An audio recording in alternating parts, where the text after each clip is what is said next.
Hi guys, and welcome to Forkin Allotment. I'm Chris, and today we're going to be doing our November sowing and planting guide. So I'm going to do these, usually do sowing and growing guide. I'm going to do sort of 3 separate videos for this now, so it's not going to be so long. So here we go, let's get into it. So November is a month when your hard frosts and heavy rain usually arrive. So it is important to grab whatever time we can at the plot in case we don't get another chance. We can be planting garlic this month, which I will be doing, if you haven't already done so. Garlic likes a period of dormancy before, likes a period of dormancy and cold before it starts to grow away in the spring. If you have heavy soil that tends to hold water or waterlog, you may want to be careful because you may be in danger of your garlic cloves rotting. To combat this, we can dig a hole for your garlic into the ground, and then in the bottom of the hole put about 1 inch of sharp sand or fine gravel in the bottom of the hole. That should combat the drainage problem that you may have with heavier soils.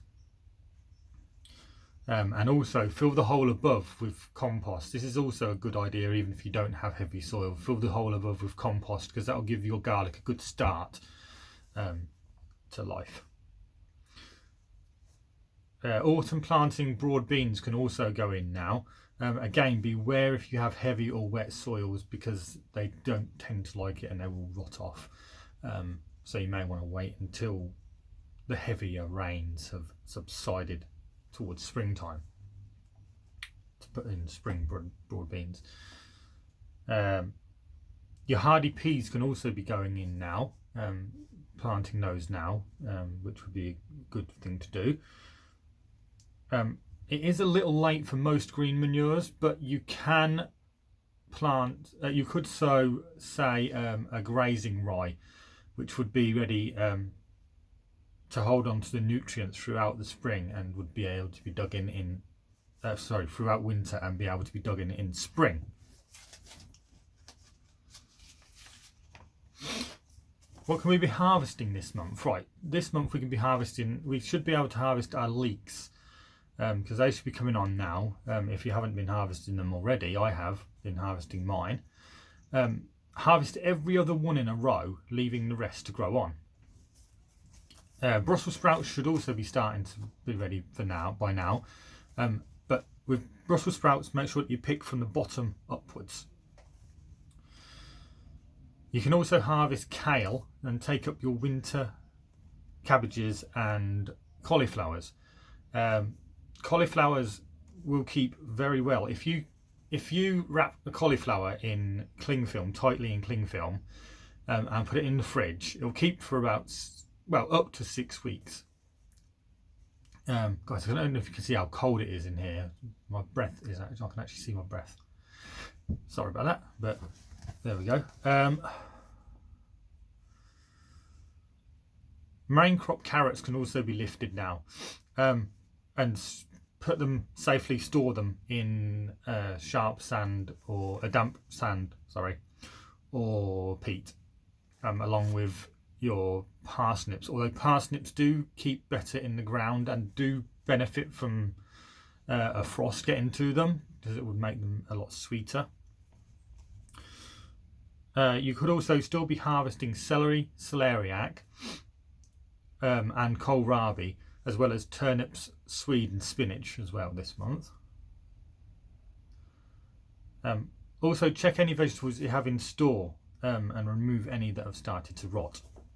Potatoes especially need to be checked, as a slug may have been in one of your potatoes that may not have been checked beforehand, and then may go on a rampage and munch through all your other potatoes in your store. So general garden tasks for November. I was going to do this as a separate video, but I think I'm going to do it all in one video. As with October, the ground becomes vacant and you can dig over and spread manure, well rotted manure, over the surface. Leave the soil roughly dug in large clumps and the worms will be able to break it up. Also, the freezing and thawing effects of winter will also break down your soil and should leave you with a fine tilth when it comes to digging it over in the spring, and it'll make your job a lot easier and it'll be a lot easier to handle. Digging over also introduces air into the soil and loosens it and avoids it becoming a solid pan. It also unearths insect pests so that the birds can get to them. Double digging or deep digging and introducing manure or compost into your soil will deepen your topsoil and give you a better growing medium. With light sandy soils, digging every year isn't always needed, but heavy soils definitely benefit from it. It's also a good time to lime if required, but don't lime and manure at the same time. Keep a close eye on winter brassicas and remember that the birds are hungry at this time of year, so it's probably a good idea to net your brassicas if required. Some of these videos may cross over and may mention some things in the other videos that I've also mentioned in this video. With staked Brussels sprouts, double check that they're firm, or windrock will break the roots, the little root hairs, and will cause your sprouts to blow. If you are making runner bean trenches, keep on filling them up and put soil in between the layers of your compostable kitchen waste as you go.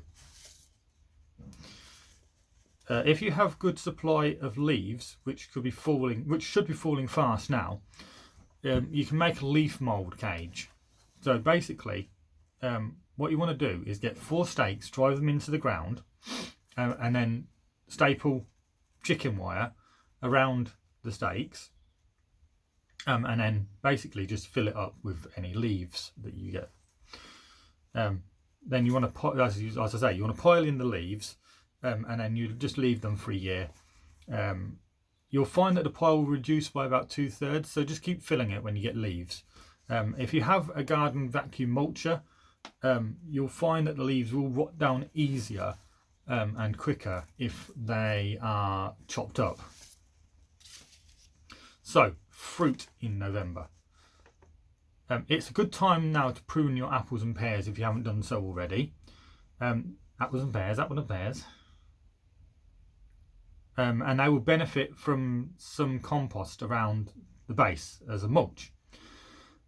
With younger trees, check the stakes are firm and so are the ties, because winter winds can shake the trees and loosen the roots, which could cause the trees to actually grow badly, or in the extreme it could cause death of the tree.